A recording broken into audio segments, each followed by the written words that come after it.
Hi everyone, it's me. This video is for Father's Day because most of us have fathers, and some of us were raised by our fathers and some of us were not. Some of us may have been adopted out and met our biological fathers at a later time. And I just want to talk about my dad and then also talk about my husband. My dad was my best friend, my confidant, my ride or die. He was just a great person. I wished I had enough time and words, but if we could write a special dictionary for my dad, it would include majority everything good in this world. And also, there were challenges with him. I've discussed it before. He dealt with, you know, alcoholism and eventual rehab and all that. I can't say fun stuff that goes along with it, but I want to talk about my dad, the man that raised me and loved me and did his very best to support our family. I remember when I was real little, he loved to fish. And so I don't know why we fell into this, but he'd ask me, "Do you want to go fishing?" And I'd say, "Of course." And get up the following day at 5 o'clock to hit one of the amazing lakes we have in Wisconsin. And it's hang out, go on the boat. When I had to use the bathroom, he'd take me back in so I could run into the bathroom. And they always had a somewhere to eat on the lake, a little restaurant, and run in to use the bathroom, maybe get a snack, and run back out and head back out on the lake. And we had a regular 14-foot Lund fishing boat, a couple of chairs, and just sitting. He'd put the worm on for me, and the bobber was on there, and I'd cast out and wait for the bobber to go up and down. And that's all we did. We just sat in the boat every day, and that was our time that we really bonded. My dad was, I hate to say the word was, because to me, in my heart, he's still alive, so I like to say it. I would love to say is, but I'll just say he was very, very funny. Sorry about that. Very, very funny. He was a jokester in the fire department. If the boss, his hair got a little scraggly at one point, and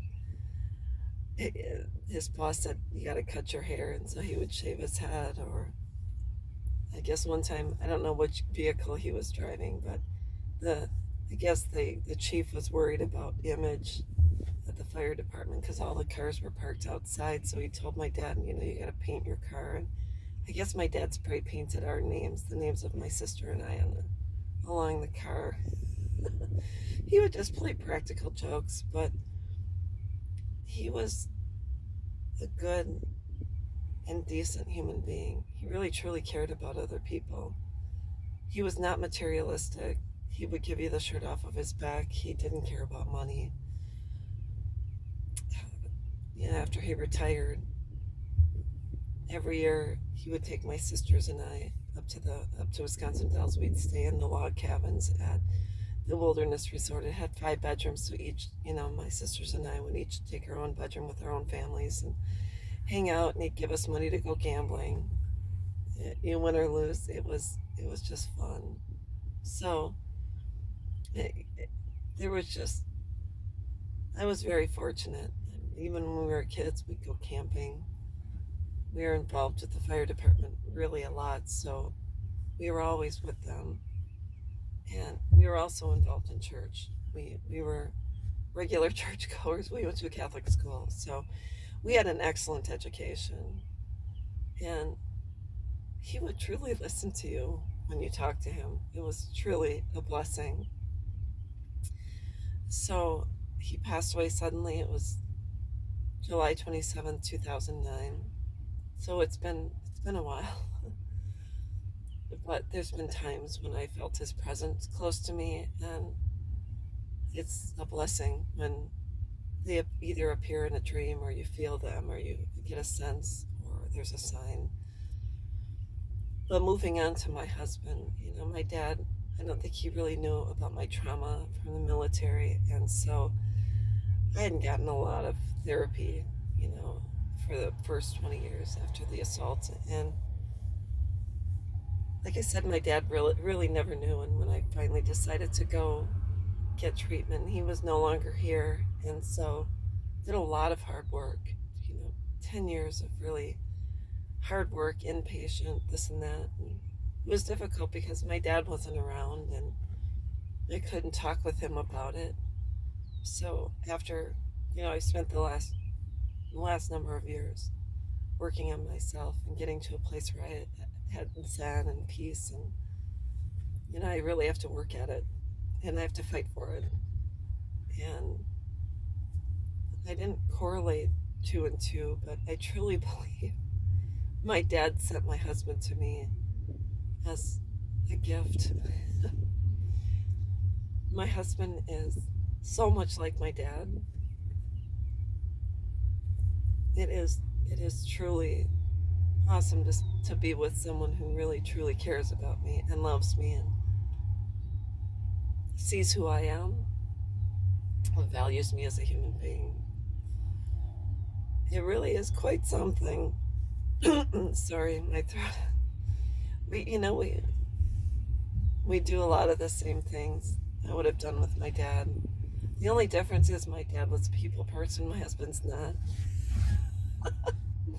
So, we were always out doing something. He just liked to be around people. He liked to tell stories, always BS, and he really was quite something. So, anyhow, what makes my dad such a great dad was he was just awesome, even despite the challenges we had with his drinking. I never equated that term alcoholic to my dad, even though he was drinking. And I went to Al-Anon, and for a time, we struggled. He struggled with it. We all struggled with it. But he eventually, I did the intervention, and he got better. And I never, he apologized. He didn't drink after that, so we had a lot of good years without drinking. So I saw him simply as my dad, a guy that was flawed, that dealt with his own childhood demons, and did the best he could. So my husband, as well, is an amazing dad. He loves his son, wants the best for him. They're very close. They do a lot together. He teaches them how to build. Right now they're working on the gutters. We're replacing gutters around the house, and they're working together. So him and my stepson, he's teaching my stepson how to use different tools, and they're life skills. And he's gonna make a really good partner someday for someone, because he's gonna have knowledge of things that help your household run smoothly. So I just want to say about my dad, who was my very best friend. I miss him every single day. I wish he was here, because I know there's certain things that he could talk with my girls about, just to try and smooth things out or repair what has been broken. And to my husband, who is an amazing husband, amazing friend, great and amazing father. I'm so grateful to have these men in my life. So to all of the men out there, I wish you a very, very happy Father's Day. To those of us who have lost our dads, I give you a big hug. To those of us who might have had a fractured relationship with our fathers, I know what it's like. And the only way I was able to repair is because my love for my dad superseded whatever was going on. I was able to see past, and I had remnants of my dad. So if a parent apologizes, which my dad did, he apologized for falling short. If your parent apologizes and makes amends, I say give him a second chance, because I did. And I'm so glad I did, because we had so many good years with my dad, and I really would have missed out on a lot had I just shut the door. So that's all I wanted to talk about. I wanted to give a shout out to all of the amazing fathers out there. And I hope you have a great Father's Day. We'll talk with you soon. Bye-bye.